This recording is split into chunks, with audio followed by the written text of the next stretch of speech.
All right. Hey guys, today we are going to be working on multiplying large numbers. So where I can use the area model for multiplication to multiply large numbers. Okay?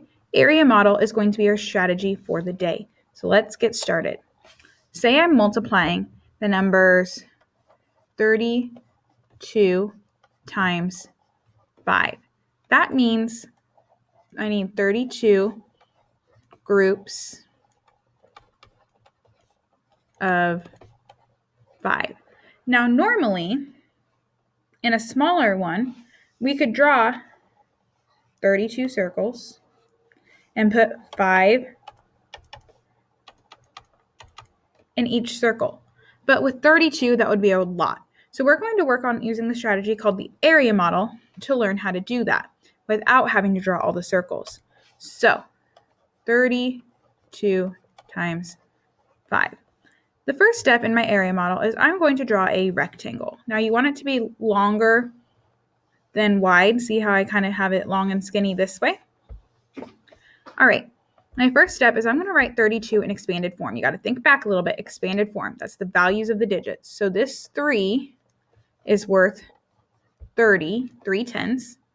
And my 2 was worth 2 ones, so plus 2. Now I'm multiplying by 5, so I'm going to write 5 over here on this side. So I have one number on the top and one number on the side. Okay? 5 I don't really need to do anything special with because it's just worth 5 ones. Okay? Next, I'm going to split my box right underneath the plus sign. So I have 2 smaller boxes to work with. My next step is to multiply. So the first thing I'm multiplying is 5 times 30. Okay? And I'm thinking about that. I can think about my extended fact. So 5 times 3 is 15. And then, since there's a 0 here, I was really like multiplying 5 times 3 tens. I put a 0 on the end, so 150. Okay, 5 groups of 30 is 150. Now the next thing I need to multiply is 5 times 2. 5 times 2 is 10. I don't have to add any zeros here because this is 5 ones times 2 ones. That is 10 total. So my last step is 150. I have to add them together plus 10. So I have 0, 6, 1. So my answer is 160. Okay? Let's try another. What if I said 74 times 3? Let's go through these steps. Step 1 is always to draw your box. Okay.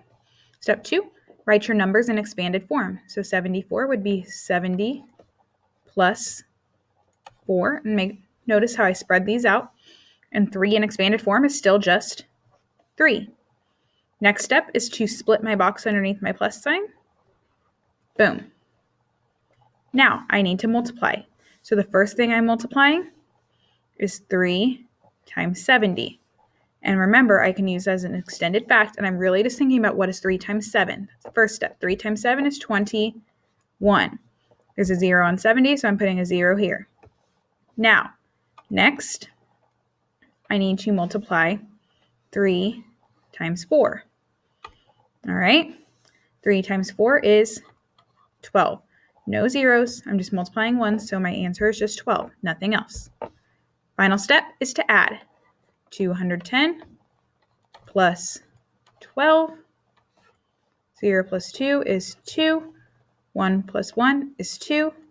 And 2 plus nothing is 2. So 74 times 3 equals 222. Okay, one more example. This time we're going to go to the hundreds. We're going to make this a little bit bigger, but the process is the same. So let's say 126 times 4. My first step is still to make a box. Okay, I'm still going to write 126 in expanded form. So my 1 is worth 100 plus 2 is worth 20 plus my 6 is worth 6. 4 in expanded form is still just 4. Next step, split my box under the plus sign. This time I actually have 2 plus signs, so I'm going to split my box into 3 pieces. Okay, now I'm going to multiply 4 times 100. Okay, 4 times 100. 4 times 1 is 4 with 2 zeros, so 4 times 100 equals 400. Okay, next I'm doing 4 times 20. First, I can just think of 4 times 2 is 8. 1 0 here, so I'm going to put 1 0 on there. 4 times 20 equals 80. And lastly, I have 4 times 6. 4 times 6 equals 24. And I don't have to put any zeros on there. And now I just need to add 400 plus 80 plus 24. Always make sure you keep your place values lined up. So I have 4. 8 plus 2 is 10. 0. Bring up the 1. 4 plus 1 is 5. So my answer to 126 times 4 equals 504. So today, our focus was on learning how to use the area model to multiply large numbers.